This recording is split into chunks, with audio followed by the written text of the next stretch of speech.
अस्सलाम वालेकुम जी।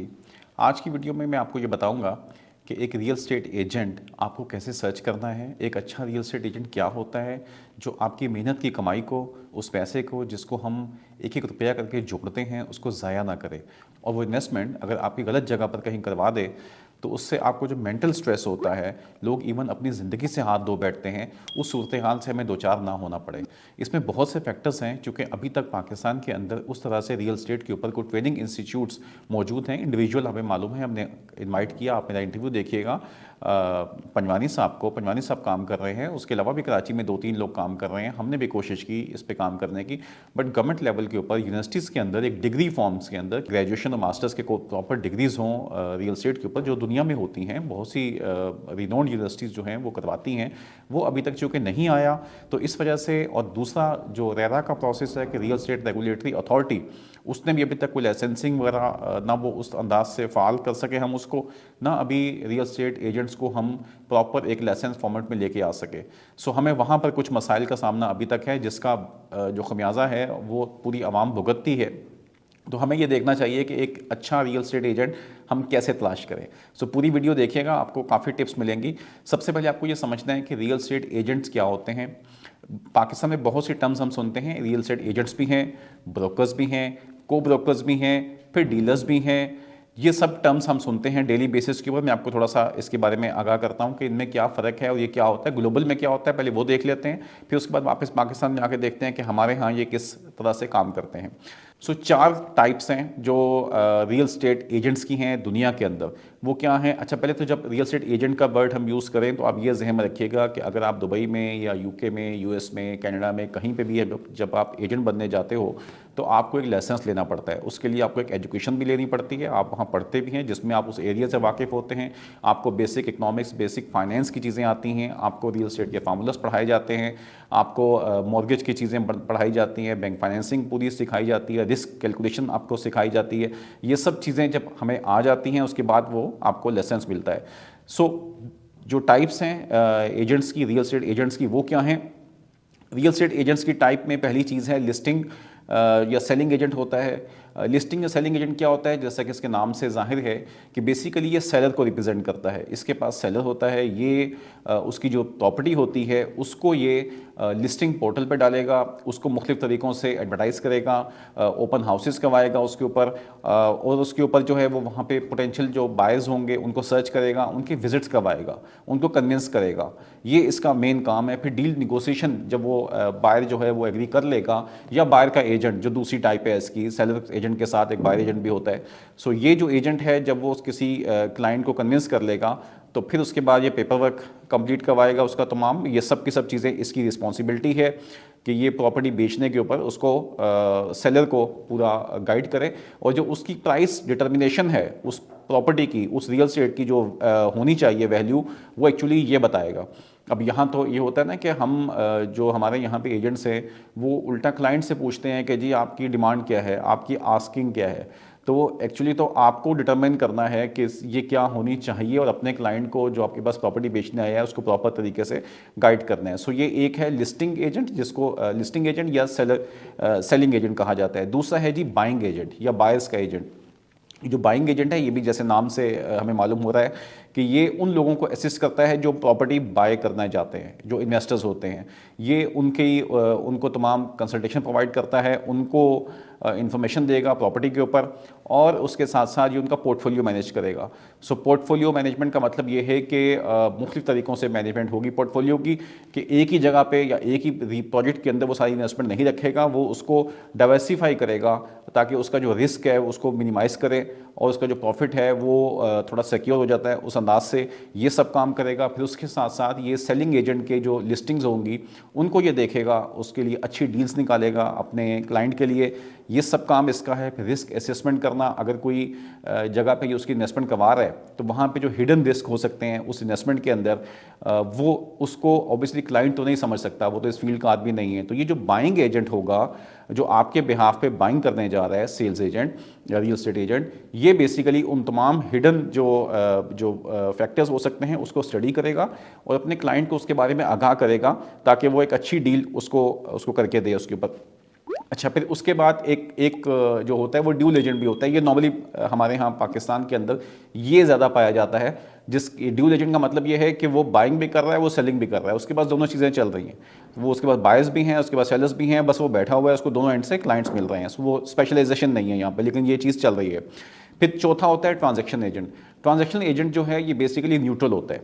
ये एक्चुअली ट्रांजैक्शन के टाइम पे इन्वॉल्व होता है, और इसका बेसिक काम ये होता है कि जो कोड ऑफ कॉन्डक्ट है, जो एथिक्स हैं उस बिज़नेस के, और जो उस मुल्क के कवानीन हैं, जो वहाँ की एसोसिएशन के कवानीन हैं, जो बिज़नेस के कवानीन हैं, ये उनको इम्प्लीमेंट करवाता है। ये मेक श्योर करता है कि बायर और सेलर एजेंट जो दोनों हैं, इनकी डील बिल्कुल सही हो रही हो, और ये एज अ न्यूट्रल बीच में रोल अदा करता है। तो ऑब्वियसली इसके साथ ज़्यादा कम लोगों की बनती है, और ये ड्यूल एजेंट होते हैं उनको ज़्यादा ये इसको प्रेफर करते हैं, क्योंकि उसकी वजह ये होती है कि बायर और सेलर भी उसके पास होता है, तो ये डील इजीली हो जाती है, कॉन्फ्लिक्ट ऑफ इंटरेस्ट थोड़ा कम आता है। सो ये इसका मेन काम है ट्रांजैक्शनल एजेंट का। इसी तरह से जो ब्रोकर हैं, अच्छा, ब्रोकर जो बाहर ब्रोकर कहा जाता है वो एक्चुअली वो ब्रोकर है जिसके पास लाइसेंस है। ये सेल्स एजेंट से ऊपर का, रियल एस्टेट एजेंट से ऊपर का एक लेवल है ब्रोकर का। तो ब्रोकर जो है उसके पास लाइसेंस है कि वो ब्रोकरेज फर्म भी खोल सकता है, और अगर वो फर्म नहीं खोलता, तो फर्म खोलने में वो लोगों को एम्प्लॉय कर सकता है। अगर वो फर्म नहीं खोलता तो वो एज ए एसोसिएट ब्रोकर काम कर सकता है। एसोसिएट ब्रोकर का मतलब ये है कि वो एक बड़ी रियल एस्टेट फर्म के अंदर, एक बड़ी ब्रोकरेज फर्म के अंदर, वो जहाँ मल्टीपल ब्रांचेस होती हैं, जहाँ मल्टीपल लोग वहाँ पे होते हैं, वहाँ पे वो उनके साथ एसोसिएट हो जाता है और वहाँ पे काम करता है। इस सिलसिले में उसके ऊपर कोई लायबिलिटी नहीं आती, वो कहीं एम्प्लॉय नहीं है, और वो आराम से वहाँ पे अपना एक अच्छा काम कर रहा है। उसको उसको उसको एक टीम बनाने की, वो सब चीज़ों की उसको ज़रूरत नहीं है। अच्छा, फिर उसी के साथ साथ मैनेजिंग ब्रोकर। अब जो मैनेजिंग ब्रोकर, ये दूसरी टाइप है ब्रोकरेज की। जो मैनेजिंग ब्रोकर है ये बेसिकली फिर मैनेजमेंट वाला रोल इसका ज़्यादा बढ़ जाता है। इसका काम ये है कि जो मुख्तलिफ एक रियल एस्टेट फर्म के अगर मुख्तलिफ ऑफिस हैं, लेट्स सपोज एक ऑफिस उसका DHA में है, एक ऑफिस बहरिया टाउन में है, एक ऑफिस नाज़िमाबाद में या गुलशन में किसी एरिया के अंदर है, तो वो उस ब्रांच को हेड कर रहा है, उस ब्रांच का मैनेज कर रहा है। इसके पास लाइसेंस मौजूद है ब्रोकरेज का, वो अपना काम कर सकता है, लेकिन वो नहीं कर रहा। उसके पास मल्टीपल नीचे रियल एस्टेट के एजेंट्स हैं और वो उनको चला रहा है। सो ये बेसिकली एक मैनेजिंग ब्रोकर का उसका मेन उसका रोल है कि वो जो सुपरवाइजरी रोल में वो ज़्यादा अपना काम करेगा, एम्प्लॉय मैनेजमेंट ज़्यादा आ जाएगी। अच्छा, अब पाकिस्तान के अंदर तो ये सब मिक्स किस्म की टर्म्स बन जाती हैं। हमें कोई डिफरेंशिएट हम नहीं कर पाते इन चीज़ों को कि ब्रोकर क्या है और एजेंट क्या है। हम को ब्रोकर भी कभी एक टर्म यहाँ पे होती है। को ब्रोकर का मतलब ये है, ये वही जिस हमने कहा एसोसिएट ब्रोकर जो दुनिया में होते हैं, उसको हम यहाँ पे को ब्रोकर कहते हैं। को ब्रोकर बेसिकली वो है जिसका अपना ऑफिस नहीं है, वो किसी भी एक बड़ी फर्म के अंदर या किसी भी ऑफिस में, नॉर्मली DHA और बहरिया वगैरह के अंदर जितने भी काम चल रहा है रियल एस्टेट के अंदर, वो एज अ को ब्रोकर काम कर रहे हैं। जहाँ पे कोई पैकेज या सैलरी नहीं होती, आप वहाँ पे बैठते हैं और आप बैठ के खुद अपने क्लाइंट लेकर आएंगे, डील करेंगे, एंड देन आप उस फर्म को जहाँ आप बैठे हुए हैं उसके साथ अपना कमीशन शेयर करेंगे। नॉर्मली रियल एस्टेट में जितना भी सेल्स का काम होता है पाकिस्तान में, इंडिया में, दुबई में, इस पूरे रीजन के अंदर, वहाँ पे कोई सैलरीज या ये फिक्स पैकेजेस नहीं होते। वहाँ पे आपको कमीशन पे काम होता है, कंपनी आपको फैसिलिटेट करती है और उसके बाद आप वहाँ बैठ के काम करते हैं, जो को ब्रोकर्स वहाँ पे होते हैं, और फिर वो उस कंपनी के साथ अपना कमीशन जो है वो शेयर कर रहे होते हैं। नॉर्मली 50-50 की रेशो चलती है, बट वेरी करती है कहीं पर। अच्छा, हमारे यहाँ जो डीलर कहा जाता है, अब डीलर का जो वर्ड यहाँ पे हमारे यहाँ मशहूर है, वो डीलर हम नॉर्मली उसको समझते हैं, हमारी परसेप्शन ये होती है डीलर के नाम से कि डीलर एक ऐसा शख्स है जो कहीं ना कहीं ऑथराइज है, उसके पास कुछ डील्स हैं और उसने वो डील्स उठाई हुई हैं। यानी या तो वो इन्वेस्टर बन जाता है, या उसके इतने मसल्स हैं कि उसने एक बड़े डेवलपर के साथ या बिल्डर के साथ उसने कॉन्ट्रैक्ट करके किसी बिल्डिंग के उसने 2 फ्लोर ले लिए, उसने किसी प्रोजेक्ट का कोई ब्लॉक उठा लिया, उसने कोई 1000 फाइल उसने एक साथ ले ली। सो अब वो डीलर बन गया।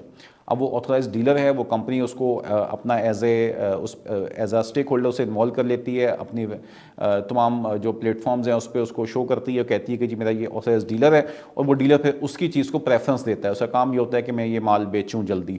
ये डीलरशिप हमें नज़र आती है मुख्तलिफ जो प्राइवेट प्रोजेक्ट्स होते हैं, बहरिया या डिफरेंट प्रोजेक्ट्स में, वहाँ पे कुछ ऑथराइज डीलर्स होते हैं, वो फिर उस डेवलपर बिल्डर के साथ कॉन्ट्रैक्ट करते हैं, और उसके नीचे फिर पूरी एक एफिलिएट्स की या ब्रोकर्स की एक अलग एक पूरी चेन होती है, जो उसका काम होता है कि इस एरिया के अंदर आप डीलर हो, तो आपने ये पूरा एरिया जो है ये मैनेज करना है हमारे बिहाफ के ऊपर। सो ये पाकिस्तान का एक सिनेरियो है और रियल एस्टेट का एक सिनेरियो है। बट चूँकि लाइसेंस वाला पहली चीज़ ही बेसिक नहीं है, लाइसेंस नहीं है, तो वहाँ से ये चीज़ हो जाती है। अच्छा, रियल्टर का वर्ड भी यहाँ चलता है, तो रियल्टर बेसिकली बाहर ये समझा जाता है कि जो रियल एस्टेट एसोसिएशंस हैं, अगर आप उसके मेंबर हैं तो आप रियल्टर कहलाते हैं अपने आप को, यानी आप रियल्टर्स एसोसिएशन के मेंबर होना चाहिए आपके पास। सो ये एक चीज़ है। अब पाकिस्तान के अंदर जब आप जाते हैं अपनी प्रॉपर्टी को सर्च करने के लिए, इन्वेस्टमेंट करने के लिए या बेचने के लिए, तो आपको एक अच्छा ब्रोकर या अच्छा रियल एस्टेट एजेंट आपको कैसे सर्च करना है।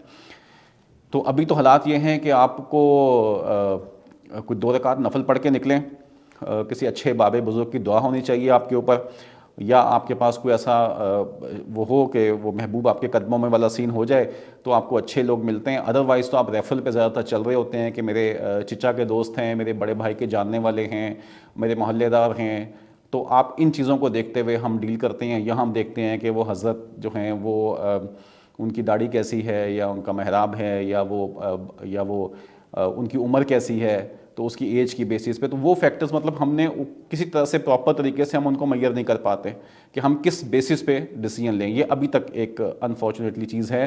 उसके पीछे रीज़न वही है कि रेफरल की चीज़ वहाँ कामयाब होती है कि जब आप डेटा को सही तरह से ले रहे हैं। आप एक छोटी सी 100 रुपये की डिश भी खाने जाते हैं, या आप एक कपड़ा भी ख़रीदने जाते हैं, शर्ट भी ख़रीदने जाते हैं, तो आप उसके रिव्यूज़ चेक करते हैं। वो रिव्यूज़ ही तो रेफरल होते हैं।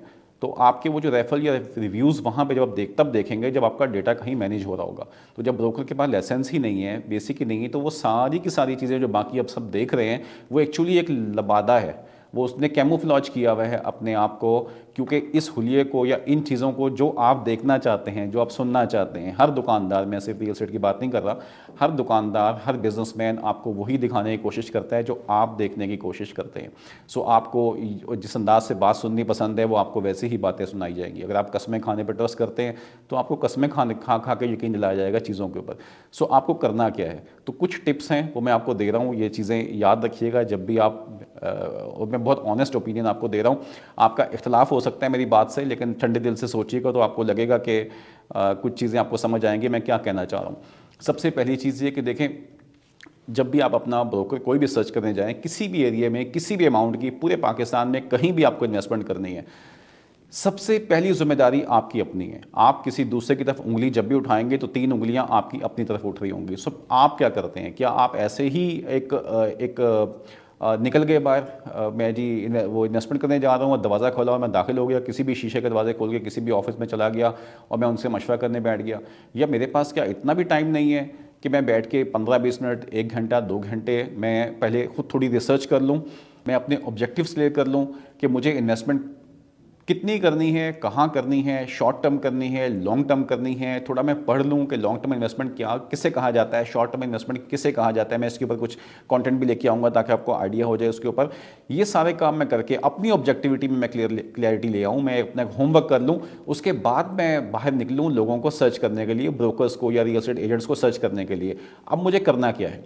सबसे पहला काम जो मुझे करना है वो मुझे ये देखना है, अगर मैं इन्वेस्टर हूँ, मैं क्लाइंट हूँ, मैं वो सर्च करूँगा आज के दौर में 2022 के आखिर में बैठ के 2023 शुरू होने वाला है, तो भाई मैं तो सबसे पहले ये देखूँगा कि क्या ये जो बिजनेसमैन है इसकी ऑनलाइन प्रेजेंस मौजूद है। अब ये चीज़ बिल्कुल आपको बिल्कुल हट के लग रही है, बहुत अजीब लग रही है, लेकिन मैं आपको इसकी लॉजिक देता हूँ मैं क्यों कह रहा हूँ। देखें, हम सबको पता है कि दुनिया बिल्कुल तब्दील हो गई है।